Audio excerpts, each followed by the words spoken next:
Bienvenue sur le podcast de l'Église La Bonne Nouvelle de Dijon. Merci de nous suivre afin de plonger ensemble au cœur de la Bible et d'y découvrir le message que Dieu adresse à ceux qu'il aime. Nous serions heureux de vous rencontrer un dimanche au 8B rue Jules Viol à Dijon. Bonne écoute.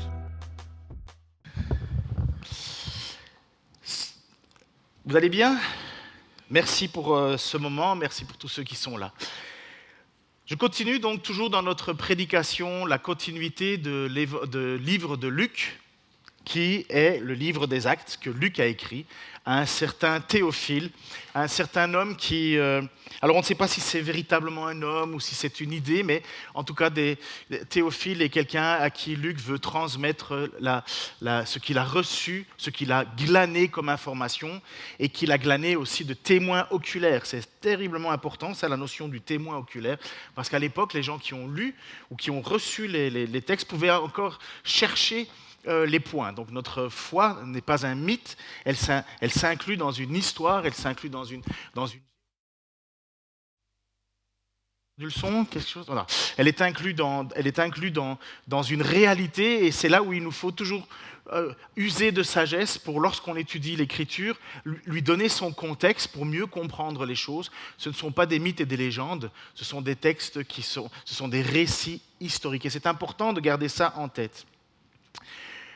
Nous avions vu il y a 2 semaines, ou peut-être plus, qu'il y avait eu un sacré désaccord entre Paul et Barnabas au sujet de Jean-Marc. Faut-il oui ou non ? Alors c'est Jean qui va s'appeler plus tard Marc, mais on va l'appeler Jean-Marc en attendant.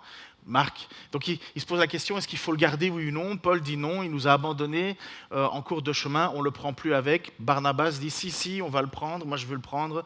Ça a mis un grand conflit entre eux deux, une discussion qui a amené jusqu'au paroxysme et qu'ils se sont séparés. Il y a Paul et Barnabas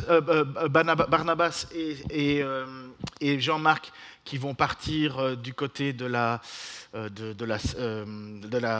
comment ça s'appelle encore cette Chypre, et Paul va choisir une autre personne qui va s'appeler Silas, et avec Silas ils vont partir ensemble pour servir. Voici le texte de ce matin. Vous allez voir, c'est un texte qui est assez simple, mais qui a beaucoup de choses qui nous révèlent ce que Dieu veut nous faire connaître. Je commence un tout petit peu plus en avant que 16:1-4, je vais commencer à 15:40 pour redonner le contexte. Paul choisit Silas et partit, confié par les frères à la grâce du Seigneur. Ils traversèrent la Syrie et la Cilicie en fortifiant les églises. Il se rendit ensuite à Derbe et à Lystre. Il y avait là un disciple appelé Timothée, une femme juive croyante et d'un père grec. Les frères de Lystre et d'Iconium rendaient un bon témoignage de lui. Paul voulut l'emmener avec lui. Il le prit et le circoncit à cause des Juifs qui étaient dans ces régions, car tous savaient que son père était grec.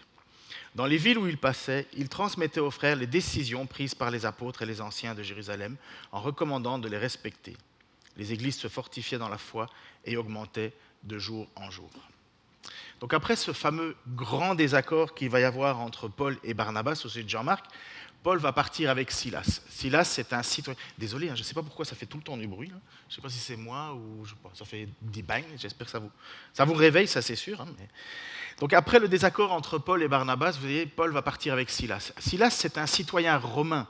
Donc c'est important pour la suite parce qu'il va y avoir de la facilité pour Paul, qui est citoyen romain aussi, de pouvoir rentrer dans des villes, de pouvoir utiliser cet avantage d'être un citoyen romain.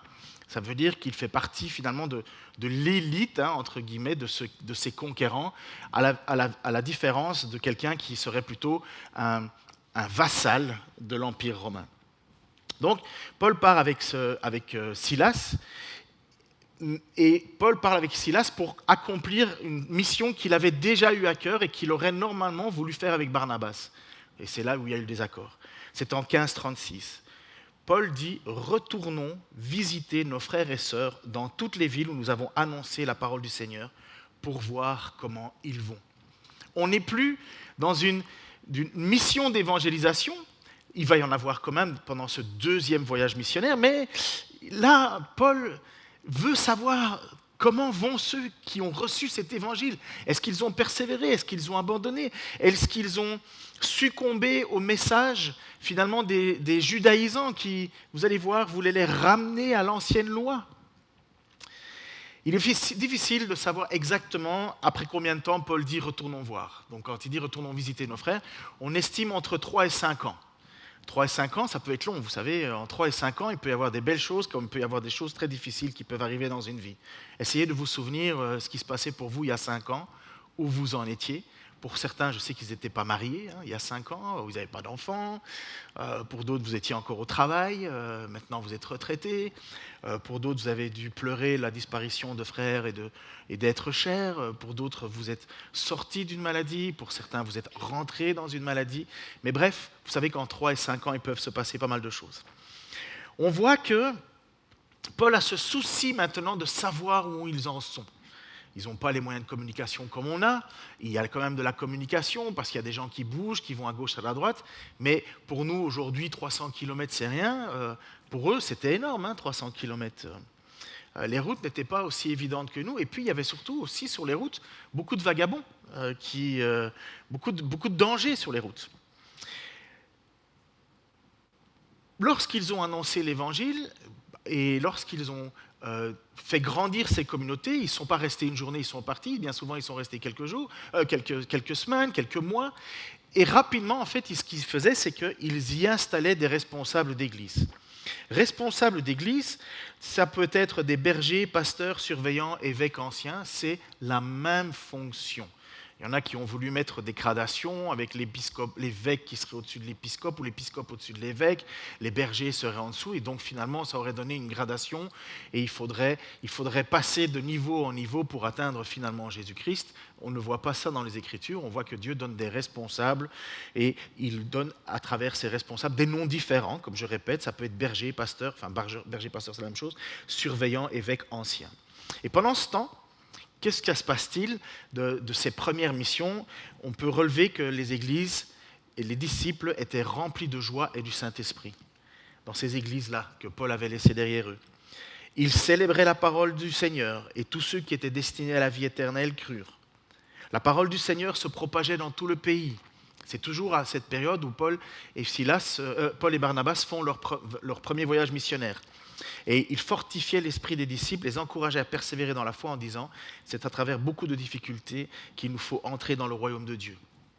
Maintenant, pendant ce deuxième voyage de Paul, qui n'est pas, comme je vous dis, une tournée d'évangélisation comme la première, où vous avez été envoyés, mandatés par l'Église pour annoncer l'Évangile à ces païens, ces gens qui ne sont pas issus du judaïsme, il va y avoir cette volonté de tournée d'affermissement.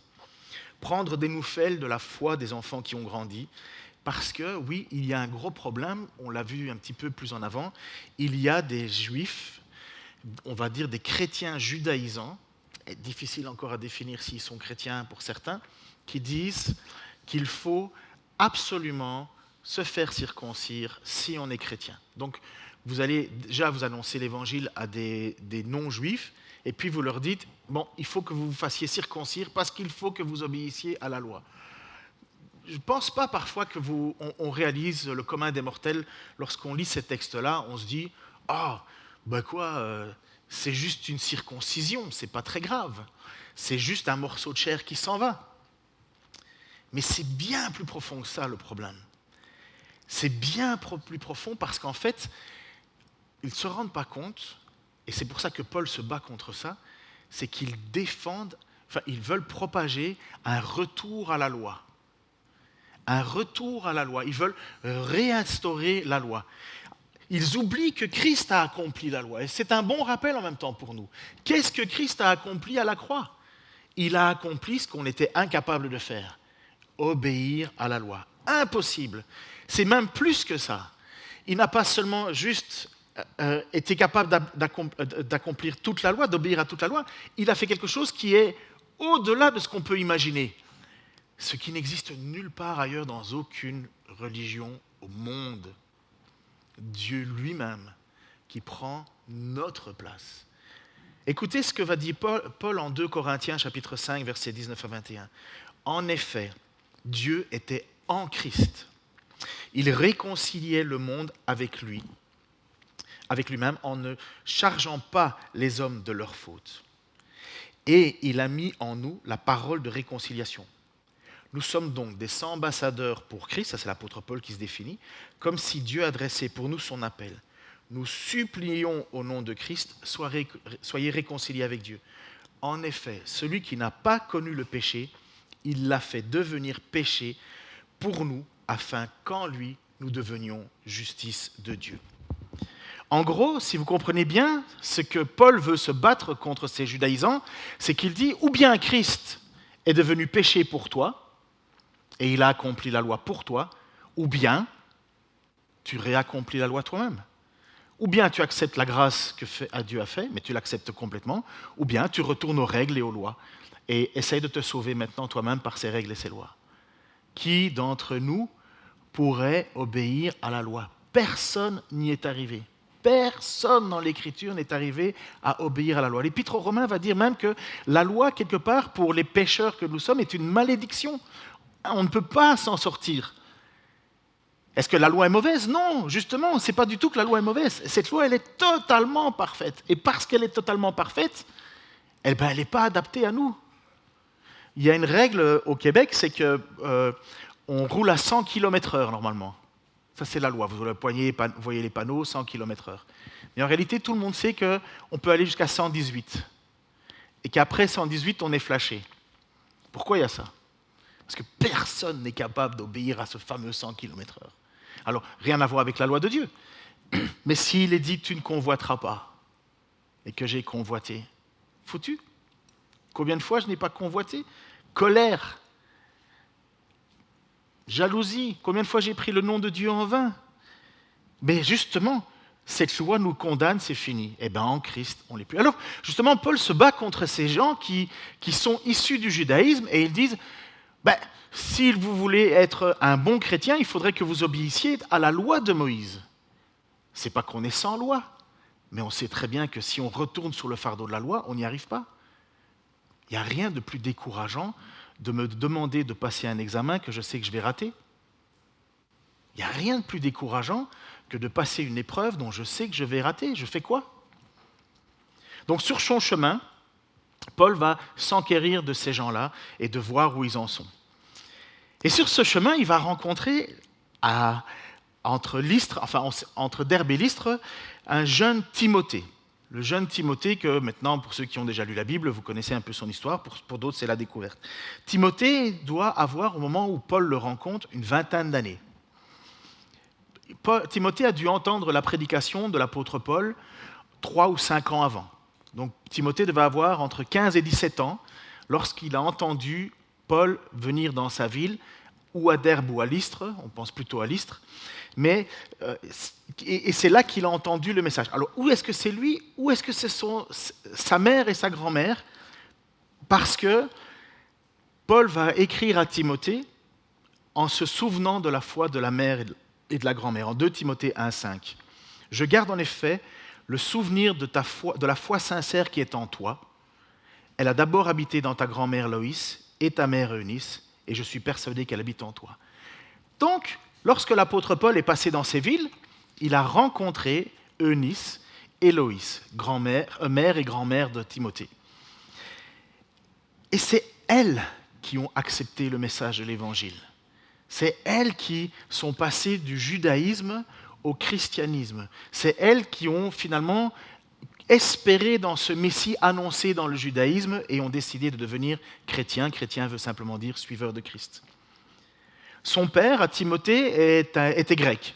Le temps utilisé pour définir qui il était, c'est un temps qui est plutôt au passé, donc on a plutôt l'impression que le père de Timothée est décédé entre-temps. On ne le sait pas. Pourquoi est-ce qu'elle est mariée avec un grec, cette Eunice? Qu'est-ce qu'elle fait avec? On sait que dans Esdras, au chapitre 10, la faute était plus sur les hommes qui se mariaient avec des femmes non juives que l'inverse. C'était moins punissable une femme juive qui était mariée avec un non-juif. Vous avez l'histoire de Ruth, qui est un petit peu étonnante, mais qui fait un peu le contre-pied de tout ça. Mais pourquoi ? Parce que dans la culture juive, et même dans l'histoire juive, la judaïté se transmet par la femme. On est juif par la mère, on n'est pas juif par le père, on est juif par la mère. Et puis une autre chose aussi, ça c'est plutôt la pratique, on sait que ce sont les mères qui sont plus attentives à transmettre la foi aux enfants. C'est elles qui réconfortent en général, c'est elles qui sont plus proches des enfants, c'est elles qui tournent les regards vers Dieu. Ce n'est pas une loi, c'est une constatation que c'est comme ça que ça se passe. Vous savez aussi que dans la vie de Jésus, Joseph a disparu assez rapidement. Il nous laisse Marie, qui s'est occupée de son enfant et qui a vu Jésus grandir jusqu'au moment où Jésus a dit « Voilà, ma mission commence, la tienne est finie. Qu'y a-t-il entre toi et moi, mère ?» Vous connaissez ce passage-là. Mais nous voyons qu'il y a quand même quelque chose dans cette relation qui n'a pas été une je ne pourrais pas dire une faute, mais comment je pourrais dire ce mot-là ? Un frein au service de Timothée. Un autre passage dans l'Écriture nous parle aussi d'une situation où il y a des femmes mariées avec des non-chrétiens. Et Paul va le dire dans 1 Corinthiens chapitre 12, 14, que ces hommes ou même ces femmes ne doivent pas se divorcer d'avec la personne avec qui elles sont. Aux autres, alors ça c'est étonnant ce que Paul dit, mais on sait que Paul a le Saint-Esprit, ce n'est pas le Seigneur, c'est moi qui dis. Si un frère a une femme non croyante et qu'elle soit d'accord d'habiter avec lui, qu'il ne divorce pas d'elle. Et si une femme a un mari non croyant et qu'il soit d'accord d'habiter avec elle, qu'elle ne divorce pas de son mari. En effet, le mari non croyant bénéficie de la sainteté de sa femme et la femme non croyante bénéficie de la sainteté de son mari. Autrement, vos enfants ne seraient pas purs alors qu'en réalité, ils sont saints. Alors certains vont discuter, saints, ça veut dire qu'ils sont sauvés, d'autres vont dire non, ils sont mis à part, préparés, d'autres vont dire qu'ils sont protégés d'un environnement. Il y a eu beaucoup de discussions, beaucoup de débats, beaucoup de divisions à ce sujet-là, et à plusieurs niveaux. Moi, mon point ce matin, c'est simplement mettre ceci en évidence, le simple fait que Timothée n'est pas disqualifié par cette relation entre son père et sa mère. Timothée n'est pas disqualifié, bien plus que ça. Timothée est même loué dans les églises autour de chez lui. Dans Actes 16.2, il est dit « Les frères de Lystre et d'Iconium rendaient un bon témoignage de ce Timothée. » Il n'a que 20 ans. Il a reçu une transmission, il a reçu la foi de par sa mère et sa grand-mère, mais aux yeux de Dieu, il n'est pas disqualifié. Paul va voir en cet homme ce que d'autres ont déjà vu. Les frères de Lystre et d'Iconium, c'est séparé d'une trentaine de kilomètres, rendaient un très bon témoignage de lui. Donc on voit que c'est un homme actif déjà. Il n'est pas juste cantonné chez lui, il va plus loin que chez lui, il sert déjà plus loin que chez lui. Ce jeune Timothée se trouve donc sur le chemin de l'apôtre Paul, et alors que Paul s'est séparé de Jean-Marc, qui les avait abandonnés, il a dit « Moi je ne veux plus travailler avec lui », finalement, vous avez Silas qui a remplacé Barnabas, et maintenant vous avez Timothée qui va remplacer Jean-Marc.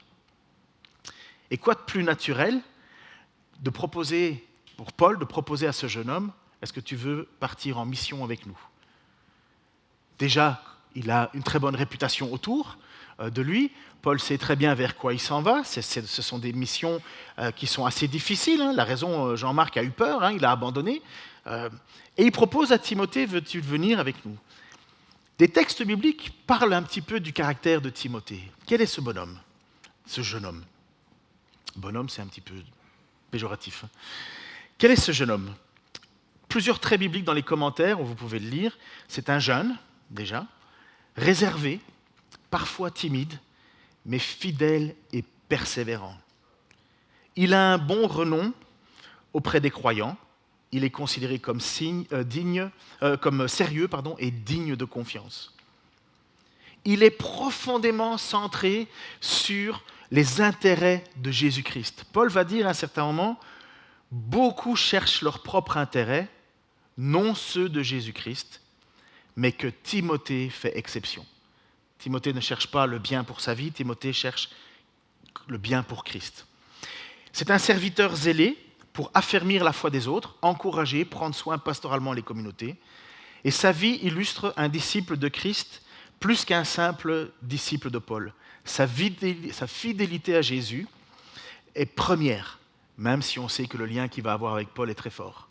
Mais sa fidélité à Jésus est première. En plus, par la suite, c'est lui qui va devenir le responsable de l'église d'Éphèse. L'église d'Éphèse, ce n'était pas une petite église, c'était une grosse église. Mais là, dans notre histoire, on est au tout début.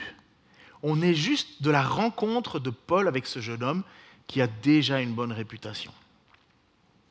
Et donc c'est tout à fait normal qu'au verset 3, il dit « Paul voulut l'emmener avec lui ».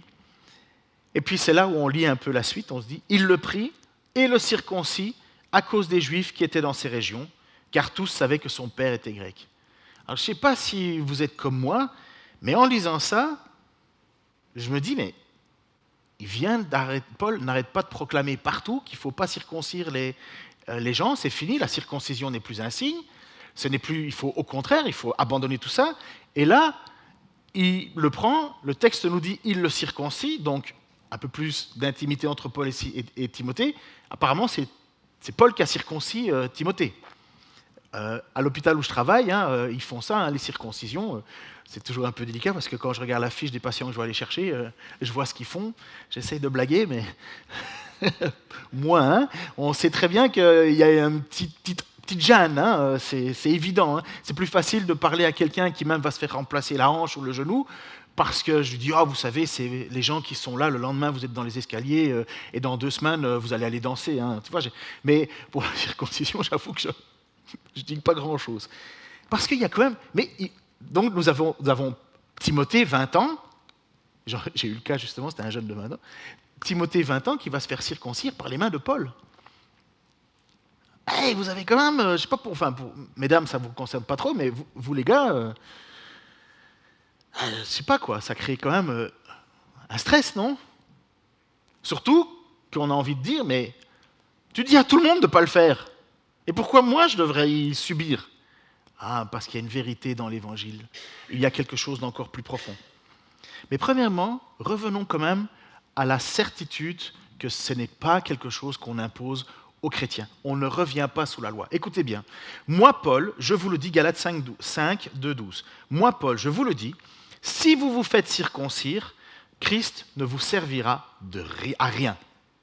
Et j'affirme une fois à tout homme qui se fait circoncire qu'il est tenu de mettre en pratique la loi tout entière. Vous êtes séparés, vous comprenez ce qu'il dit là? Vous êtes séparés de Christ, vous tous qui cherchez à être comme justes dans le cadre de la loi. Si vous êtes déchus de la grâce. C'est pas compliqué, c'est où on se sauve par ses propres œuvres, ou Christ nous sauve par son œuvre. On ne peut pas faire les deux. On ne peut pas se sauver par soi-même. Et si nous imaginons nous sauver par soi-même, vous savez ce que ça tombe? On tombe sous l'orgueil. On imagine qu'en faisant des choses, on va pouvoir se sauver devant une loi parfaite. Impossible. En effet, alors, nous, c'est de la foi et par l'esprit que nous attendons la justice espérée. En effet, en Jésus-Christ, ce qui a de l'importance, ce n'est ni la circoncision ni l'incirconcision, mais seulement la foi qui agit à travers l'amour. Vous courriez bien. Qu'est-ce qui vous a arrêté pour vous empêcher d'obéir à la vérité? Cette influence ne vient pas de celui qui vous appelle. Ça ne vient pas de Dieu, ça. Un peu de levain fait lever toute la pâte. J'ai confiance dans le Seigneur qu'en ce qui vous concerne, vous ne penserez pas autrement. Paul leur tend quand même encore un peu la main. Mais celui qui vous trouble, quel qu'il soit, en subira la condamnation. Donc vous comprenez que Paul n'est pas tendre face à ces gens qui proclament cette idée de retourner à la circoncision. Quant à moi, frères et sœurs, pourquoi suis-je encore persécuté si je prêche encore la circoncision? Parce qu'en fait, les judaïsants voulaient faire mourir Paul, parce que pour eux, il faut se faire circoncire. Et donc, puisque Paul dit non, il ne faut plus, eux les attaquent. Le scandale de la croix est alors supprimé, puisque la croix accomplit la loi. Je ne suis plus obligé d'accomplir la loi grâce à la croix. Et qu'est-ce qu'il va dire Paul? Il va même encore aller un peu plus loin. Puisse-t-il même se castrer ceux qui jettent le trouble sur vous. Entre autres termes, il dit, s'ils veulent vous faire circoncire et s'ils veulent se circoncire, ils n'ont qu'à tout enlever, point aller. Vous savez, c'est pousser un peu le bouchon plus loin, vous comprenez? Qu'ils se coupent tout. Certains ont dit de Paul qu'il était inconsistant dans son enseignement, inconséquent. Une fois qu'on a même accusé la Bible finalement de se contredire. Il y en a ceux qui ne connaissent pas les Écritures qui disent, mais regarde, une fois il dit qu'il ne faut pas, une fois il dit qu'il faut, donc contradiction, donc Bible, poubelle, tout mensonge. C'est assez classique. Non, il y a une vérité. Il y a une vérité dans la mission. Une réalité ferme pour la foi. Se faire tout à tous pour l'Évangile. Se faire tout à tous pour l'Évangile. C'est ce que Paul va expliquer. Mais premièrement, la situation de Timothée, elle est un tout petit peu différente. De quelle origine est la mère de Timothée? Juive. Après combien de jours on circoncisait un enfant normalement? 8 jours. Normalement, Timothée aurait dû être circoncis. Mais est-ce que l'influence de son père, grec, a fait en sorte qu'il ne voulait pas qu'il se fasse circoncire? Peut-être. Peut-être que Eunice a dû dealer avec cette situation que mon Dieu me demande de circoncire mon enfant, mais mon mari ne veut pas. Je suis coincé. Ça fait partie des tourments du mariage qui est mixte entre croyants et non-croyants. On fait quoi? C'est pour ça que j'encouragerai jamais un mariage entre croyants et non-croyants. C'est se mettre sous un joug difficile. Comment on fait pour obéir à Dieu si Dieu ne veut pas? Pour ceux qui se convertissent à l'intérieur d'un mariage croyant-non-croyant, on reste comme ça. Que Dieu bénisse. Ça n'a pas empêché Timothée de devenir un grand serviteur de Dieu, mais si vous faites le choix de vous marier avec un non-croyant, il y a des conséquences, des frustrations, vraiment. Donc, on est là avec ce jeune Timothée qui se retrouve devant cette réalité qu'il n'était pas circoncis. Et pire que ça, et puis la situation, c'est que tout le monde savait que le père de Timothée était grec. Et que fait Paul lorsqu'il fait de l'évangélisation? Où il rentre en premier? Vous le savez, dans les synagogues. Mais si on le sait que Timothée est un gentil, un pas vraiment juif, puisqu'il n'a pas accepté la circoncision, il ne pourra jamais rentrer dans une synagogue. Les Juifs ne parleront jamais avec lui. Ils ne l'écouteront pas. Il ne pourra pas annoncer le message de l'Évangile. Il n'aura même pas encore voulu commencer à parler, qu'on lui dira « Non, on ne t'écoute pas, tu n'es pas juif.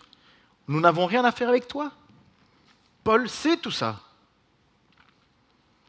Pourquoi? Parce que Paul va justement nous expliquer dans 1 Corinthiens 9 cette façon qu'il a de vivre, Paul, maintenant. En effet, bien que libre vis-à-vis de tous, je me suis fait l'esclave de tous afin de gagner le plus grand nombre. Avec les Juifs, j'ai été comme un Juif afin de gagner les Juifs. Avec ceux qui sont sous la loi de Moïse, comme si j'étais sous la loi afin de gagner ceux qui sont sous la loi. Avec ceux qui sont sans la loi, comme si j'étais sans la loi, bien que je ne sois pas sans la loi, puisque je me conforme à la loi de Christ, afin de gagner ceux qui sont sans la loi. J'ai été faible avec les faibles, afin de gagner les faibles. Je me suis fait tout à tous, afin d'en sauver de manière quelques-uns. Et je fais cela à cause de l'Évangile, pour avoir part à ses bénédictions. L'apôtre Paul ne se pose pas la question de savoir s'il est sauvé à travers sa circoncision ou son incirconcision. Ça ne compte pas, sauf si je dis qu'il est absolument nécessaire de me faire circoncire pour que Dieu m'aime. Tu peux le store, parce qu'on a Armando qui est tout noir, tout ébloui. C'est embêtant pour lui. Donc vous voyez, pour Paul, il y a un moment là, quand tu es en Christ, tu es en Christ. Tu n'as rien besoin de plus ou de moins.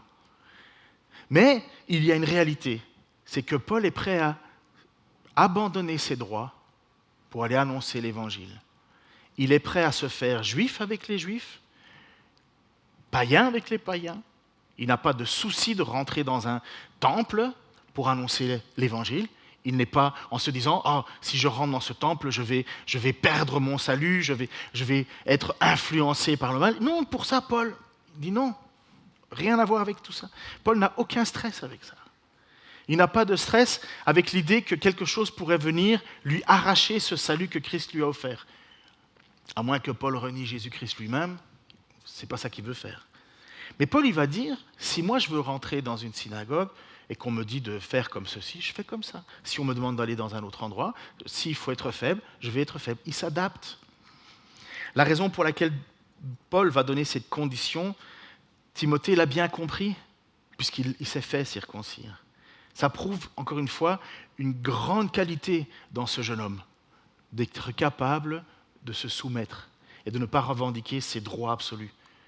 Ça fait mal, une circoncision à 20 ans. Aujourd'hui, c'est sous anesthésie, générale en plus. Tant mieux. À 8 ans, vous savez qu'à 8 jours, vous savez qu'il y a quelque chose que la science a prouvé, c'est que le 8e jour de la naissance d'un enfant, c'est là où le sang coagule le plus vite et le plus fort. C'est le plus haut taux de coagulation de l'être humain. Le 8e jour. C'est beau, comme Dieu fait bien les choses. Écoutez cette attitude qui est nécessaire. Martin Luther, qui a vécu de 1483 à 1546, qui est le père de la Réforme, c'est lui que Dieu a utilisé pour nous sortir des ténèbres de l'époque, pour nous ramener à l'Évangile. Martin Luther a dit ceci: « Si j'arrivais aujourd'hui au milieu des Juifs, si je devais leur prêcher l'Évangile, et si je les trouvais faibles dans la foi, je me ferais circoncire.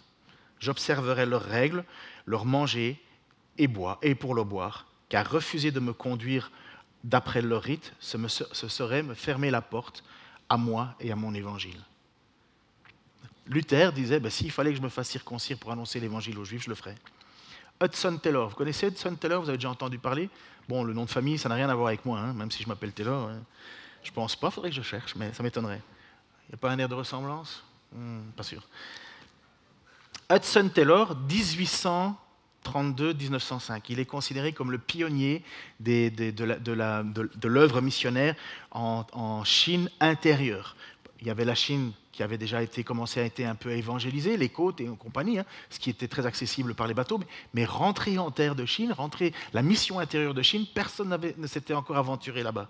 Et lui, il a appliqué de façon radicale, c'était une autre époque aussi, il a appliqué de manière radicale l'intégration. Pour lui, il dit il faut vivre comme les Chinois. Il s'habillait comme les Chinois, il mangeait comme les Chinois. Il a même... c'était une autre époque. Il a même décidé de dormir sur des planches en bois, comme les Chinois. Il poussait tous ses collègues à faire la même chose. Et donc, vous voyez, là, c'est Hudson Taylor. En fait, on le regarde, il a l'air d'un Chinois. À l'époque, il se teignait même les cheveux en noir. Apparemment, là, il n'a plus besoin, il n'a plus de cheveux. Mais, un des avantages. Mais, vous voyez, Hudson Taylor lui-même avait cette notion de dire, mais si je veux que les Chinois m'écoutent, il faut que je vive comme un Chinois. Et voici ce qu'il a dit: ne conservons rien d'européen qui ne soit indispensable, et devenons Chinois en tout ce qui n'est pas péché, afin de pouvoir, par tous les moyens, en sauver quelques-uns. Et aujourd'hui, encore, cette règle s'applique aux missionnaires. Je me souviens que quand on avait été en Guinée-Conakry avec mon épouse, alors tous les missionnaires n'arrivent pas à faire ce grand saut, mais je me souviens d'une famille qui était là, ils venaient de Suisse et ils avaient décidé de vivre au milieu de la brousse et ils vivaient avec leurs animaux comme les autres. Ils vivaient dans une case, ils avaient leur poulailler, leur petit lopin de terre. Lui-même venait d'une famille d'agriculteurs, il était agriculteur, et pour lui, c'était le moyen d'être en contact avec les locaux pour pouvoir avoir une relation avec eux. C'était très impressionnant, parce que les autres, je ne peux pas les juger, mais bien souvent, ils vivaient un petit peu comme les privilégiés des missionnaires dans une belle maison avec un gardien en avant et ainsi de suite. Ça ne veut pas dire qu'ils ne faisaient pas le travail, mais j'avoue que je salue quand même ceux qui étaient capables de se faire tout à tous. Mais je veux revenir à quand même ce verset 4, parce qu'il faut qu'il n'y ait absolument aucune contradiction dans votre esprit entre Paul qui demande d'un côté la circoncision à Timothée et de l'autre qui prêche partout qu'il ne faut pas se faire circoncire. C'est l'idée de se faire tout à tous. Si on veut retomber sur la loi, on retombe de nouveau sur la malédiction de la loi, nous n'arriverons jamais à nous sauver. Jamais, jamais, jamais. Donc, tout placé dans la grâce de Dieu. Mais voici que dans les villes où il passait, donc au verset juste après, après que Timothée soit circoncis, dans les villes où il passait, avec Timothée, il transmettait aux frères les décisions prises par les apôtres et les anciens de Jérusalem en recommandant de les respecter. Je vous lis ces recommandations, puisqu'ils avaient reçu une lettre, et donc dans chaque ville où ils y allaient, où ils rencontraient les synagogues, ils relisaient cette lettre. Les apôtres et les anciens et les frères aux frères des sœurs d'origine non juive qui sont à Antioche, Syrie et en Cilicie. Vous voyez que c'est le voyage que Paul fait. Nous avons appris que des hommes partis de chez nous, mais sans aucun ordre de notre part, vous ont troublés par leur discours et vous ont ébranlé en disant de vous faire circoncire et de respecter la loi. C'est pourquoi nous avons décidé d'un commun accord de choisir des délégués et de vous les envoyer avec nos bien-aimés Barnabas et Paul. Ils étaient encore en amis, en amitié là-bas. Ces hommes qui ont livré leur vie pour le nom de notre Seigneur Jésus-Christ. Nous avons donc envoyé Jude et Silas, qui va maintenant marcher avec Paul, qui vous annonceront de vive voix les mêmes choses. Et c'est quoi cet ordre qui est donné ? En effet, il a paru bon au Saint-Esprit et à nous de ne pas vous imposer d'autre charge que ce qui est nécessaire. Vous abstenir des viandes consacrées aux idoles, du sang, des animaux étouffés, de l'immoralité sexuelle. Vous agirez bien en évitant tout cela. Et pour ceux qui voudraient revenez dans les prédications sur les podcasts autrefois. En fait, à part l'immoralité sexuelle qui reste universelle, aujourd'hui, moi je vois nulle part où il y aurait des temples, de la viande avec marqué au magasin consacré à telle idole, à telle idole. Il y en a qui disent oui, mais je veux pas manger les trucs halal. Il n'y a pas. Vous inquiétez pas. Ça, je vous expliquais à l'époque, c'était quoi ? C'était parce que dans les textes, il faudrait que vous retourniez à la prédication avant, mais parce que la raison pour laquelle il disait, parce que la loi est encore lue toutes les semaines dans les synagogues. Et les Juifs qui entendaient le message de Dieu qui disait qu'il fallait s'abstenir de nourriture de ces choses-là, des viandes consacrées aux idoles, du sang des animaux étouffés, eh ben, ils entendent ça tous les dimanches. Et puis vous avez les apôtres et les missionnaires chrétiens qui arrivent en disant à des non-juifs qui n'ont aucune culture, ils mangent ce qu'ils veulent, ils font ce qu'ils veulent, il n'y a pas de règles alimentaires. Les règles alimentaires étaient très souvent très strictes pour les juifs. Souvenez-vous, la natte qui tombe devant l'apôtre Pierre, et où Dieu doit insister 3 fois en disant « mange ». Et lui dit « Non, j'ai jamais mangé rien d'impur. Mange, j'ai jamais mangé rien d'impur. Ne déclare pas impur ce que j'ai déclaré pur. » Et donc vous voyez que ce n'était plus une question de boire ou de manger. Jésus va le dire, ce n'est pas ce qui rentre dans la bouche d'un homme qui le rend impur, c'est ce qui en sort. Vous connaissez tout ça. Mais Dieu avait donné des règles à son peuple juif.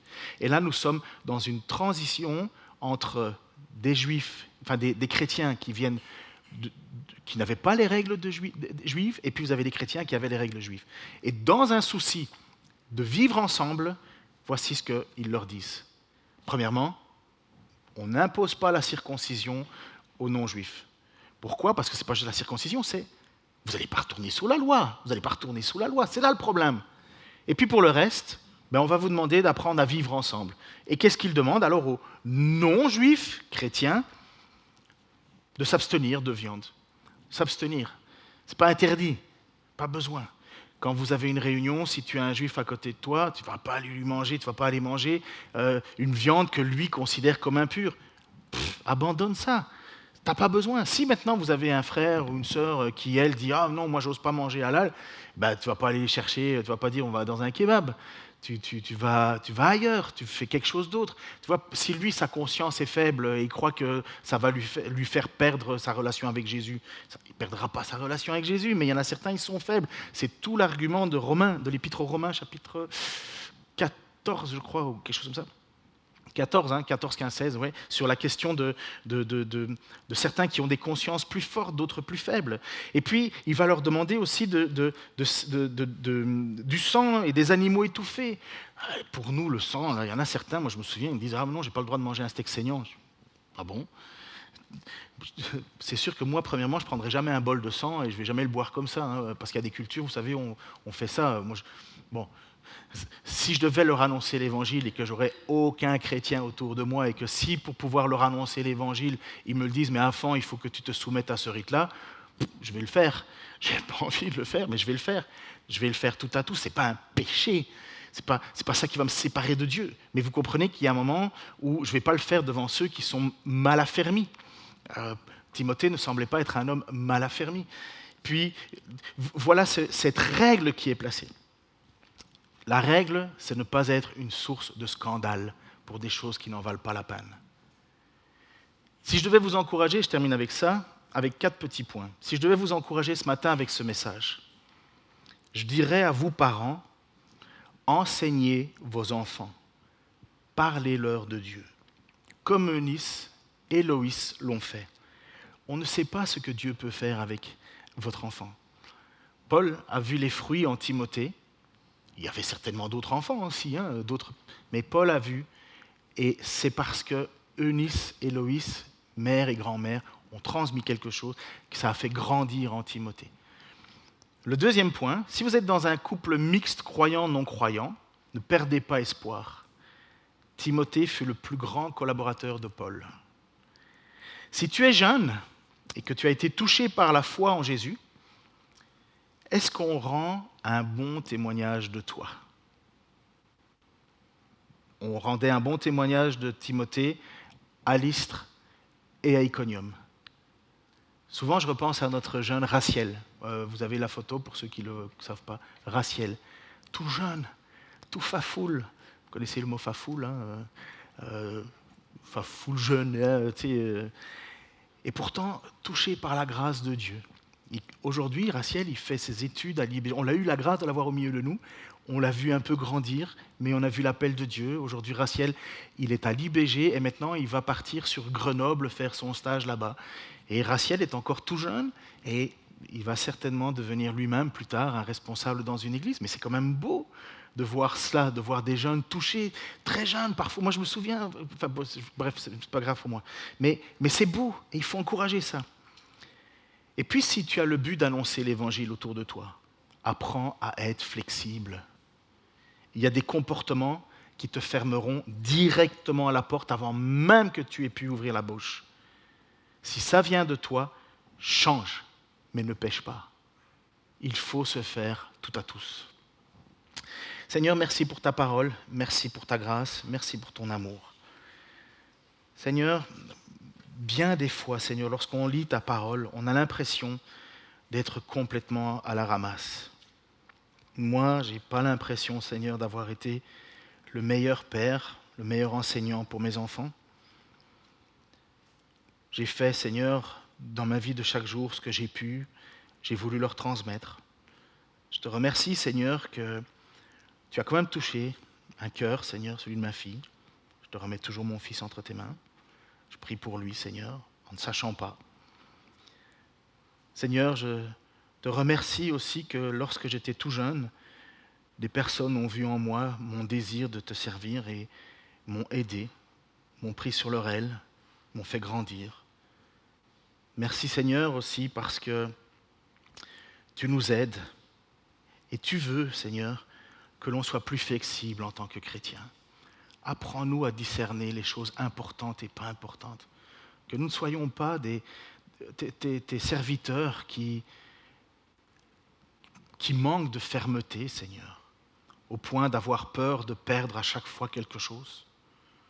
Nous ne pouvons rien perdre puisque nous sommes gardés dans ta propre main, Seigneur. Merci parce que tu continues à nous envoyer. Merci parce que tu continues à nous utiliser. Je te prie pour les maris et les femmes qui vivent avec un mari ou une femme non croyant. Seigneur, aide-les à être des témoins lumineux au milieu de cela. Nous ne savons pas, Seigneur, si le mari ou l'épouse sera sauvé, mais nous savons ce que tu nous demandes d'être. Et c'est encourageant de voir que ça n'a pas été une disqualification pour Timothée, Seigneur. Bénis encore ta parole, bénis nos vies, Seigneur, pour qu'elle te rende gloire. Au nom de Jésus-Christ. Amen. Ah oui, c'est la scène. Où tu veux attendre? Alors, temps de Sainte-Seine. La scène, c'est un moment privilégié, entre guillemets. C'est un moment où nous réfléchissons ensemble à ce que Christ a fait. Est-ce que Christ est mon Seigneur et mon Sauveur? Est-ce que je le crois du plus profond de mon cœur? Est-ce que je le proclame de ma bouche? Est-ce que Christ est mon Seigneur et mon Sauveur? Et quand Paul a annoncé à l'église de Corinthe la notion de la Sainte Seine, en fait, il leur a expliqué comme il l'avait toujours fait, certainement au début, ce que j'ai reçu du Seigneur, c'est que dans la nuit où il fut livré, il prit du pain, il prit du vin, et puis il leva la coupe et il redit, Seigneur, merci que ce sang est livré, et puis après, prenant le pain, merci que ce corps est livré. Les Corinthiens, à un certain moment, avaient tout mis de travers. Les Corinthiens, à un certain moment, ils se réunissaient ensemble, puisque c'était comme des agapes, ce n'était pas juste un petit pain comme ça, c'était pendant un repas, mais la substance y est, sauf qu'ils ne manifestaient plus de l'unité. Il y en a qui arrivaient bien plus tôt le matin, ils étaient complètement bourrés quand les autres arrivaient, il y avait c'était de la désunité totale, et l'apôtre Paul, il leur dit, mais est-ce que vous vous rendez compte de ce que vous faites ? Est-ce que vous vous rendez compte? Est-ce que le pain que nous prenons n'est-il pas notre lien ensemble? Et puis, il y a une autre réalité qui est rentrée dans l'Église petit à petit et que j'ai tristement constatée plus d'une fois, et peut-être que vous l'avez fait vous-même. Vous vous dites, ah, mais il ne faut pas prendre indignement la Sainte Seine. C'est quoi indignement? Premièrement, qui est digne de prendre la Sainte Seine? Qui est digne de dire, Seigneur, moi je suis sans péché? Malheur à vous, hein? Alors vous avez des gens qui, parce qu'ils se sont engueulés avec leur mari, parce qu'ils ont vécu une mauvaise journée, ils se disent, ah non, je ne touche pas à la Sainte Seine. Mais est-ce que vous comprenez que c'est justement à ce moment-là qu'on a besoin de crier à Dieu, sauve-moi? N'oubliez pas de celui qui est justifié entre le pharisien qui se croit juste et l'autre qui frappe sa poitrine et qui n'ose pas lever les yeux au ciel en disant « Aie pitié de moi, je suis un pécheur ». Et qu'est-ce que Jésus nous dit? Lequel des deux entre vous sera-t-il justifié? Mais c'est cette attitude-là que l'on doit avoir devant la Sainte Seine. C'est cette attitude de « Seigneur, j'ai besoin de toi, je suis pécheur, j'ai besoin de me rappeler ce que tu as accompli à la croix pour moi ». Par contre, si dans l'Église vous vous croyez supérieur aux autres, si vous vous croyez meilleur que les autres, là, je réfléchirais à savoir si on ne la prend pas indignement. On peut encore creuser plus longtemps la Sainte Seine, mais pour ceux qui ont bénéficié du week-end d'église, j'encourage les autres dans l'avenir à prendre ce temps magnifique. On sait ce que c'est que de vivre ensemble. On a tous été bénis de ce moment de fraternité, de juste être ensemble. Et ça, c'est un avant-goût du ciel.